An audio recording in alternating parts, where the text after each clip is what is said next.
नमस्कार. मी सौ संध्या रमेश पुजारी, पूर्वाश्रमीची संध्या दिगंबर तेरवाडकर. आता आवाज थोडा थोडा ओळखीचा झालाय ना? होईल होईल.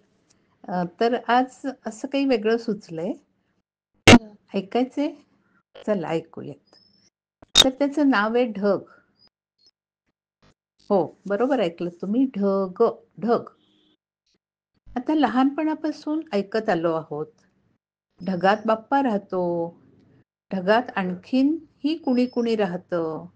सूर्य, तारे, चंद्र, चांदण्या ढगाआडून डोकावतात. ते ढगाचं पांघरून घेऊन पहुडतात. ढगात पांढरे केस पिंजारून बसलेली म्हातारी असते म्हणे. ढग अहो आपापसात भांडतात पण. हो, ढग आपापसात भांडतात, एकमेकांवर आदळतात. तेव्हा गडगडाट होतो. त्यांच्या भांडणाची ठिणगी पेटते, त्याला म्हणे वीज म्हणतात. वीज कडाडते. आता विमानाच्या प्रवासात तर हे ढग फारच मोहक दिसतात. ढगावर तरंगायला मस्त मजा येते. शुभ्र ढगांचे तुरे ऐकून असतो ना आपण. ढगाचा लहानपणापासूनच शिकत आलोय. आणि किती काय काय, अशाच कित्येक कल्पना. ढग शब्द माझ्या खास आवडीचा. ढगांकडे बघत राहणं, त्यात वेगवेगळे आकार शोधणं, त्यावर आरूढ होऊन, मात्र म्हणजे काल्पनिक, झुलणं खरंच. सावळ्या ढगातून रिमझिम झरणाऱ्या धारा किंवा कोसळणाऱ्या जलधारा.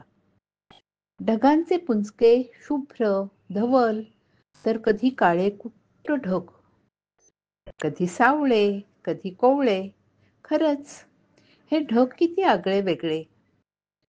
पण ढग काही म्हणा, माझ्या मर्जीतले. ढगांचं सौंदर्य काही वेगळंच नाही का? हे ढग कधी आपल्या डोळ्यात पण दाटतात बरं का. कधी कोसळतात, कधी घुसमटतात, कधी पापण्यांच्या आडोशाला गोठतात, तर कधी पापण्यांचे बांध झुगारून नको तिथं आणि नको त्यावेळेला सुसाटतात. ढग ढग ढग. खरंच ढग हा शब्दच माझ्या खास मर्जीतला. आधीच म्हटलं होतं मी.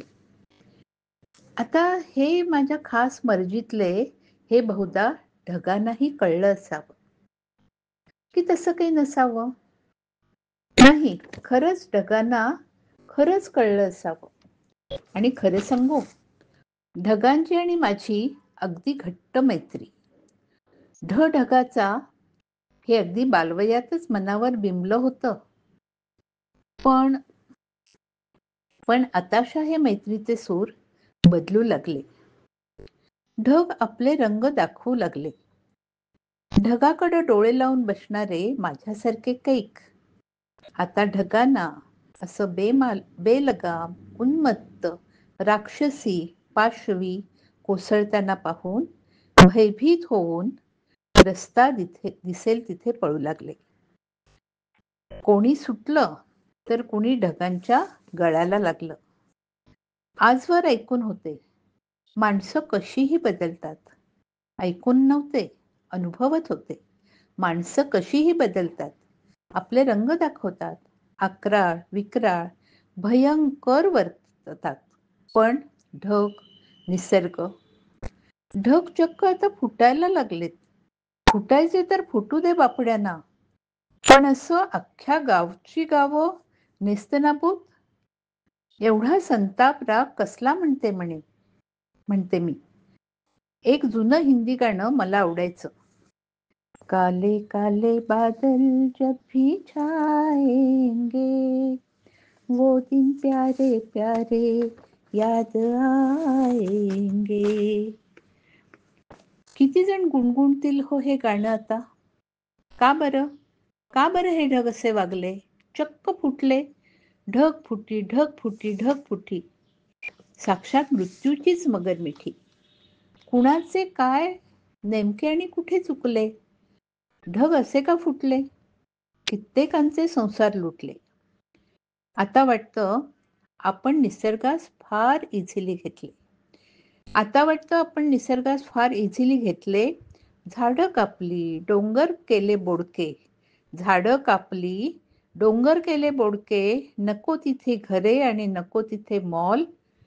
शॉर्टकटने होण्यासाठी मालामाल, मालामाल. खरंच इथंच पाया चुकीचा पडला. इथंच पाया चुकीचा पडला आणि कोसळताना असहाय्यपणे ढग धाय मोकलून रडला. आता तरी भानावर यायलाच हवे. आता तरी भानावर यायलाच हवे. येऊयात ना. काले काले बादल पुन्हा आनंदाने एकसुरात गाऊयात ना. धन्यवाद.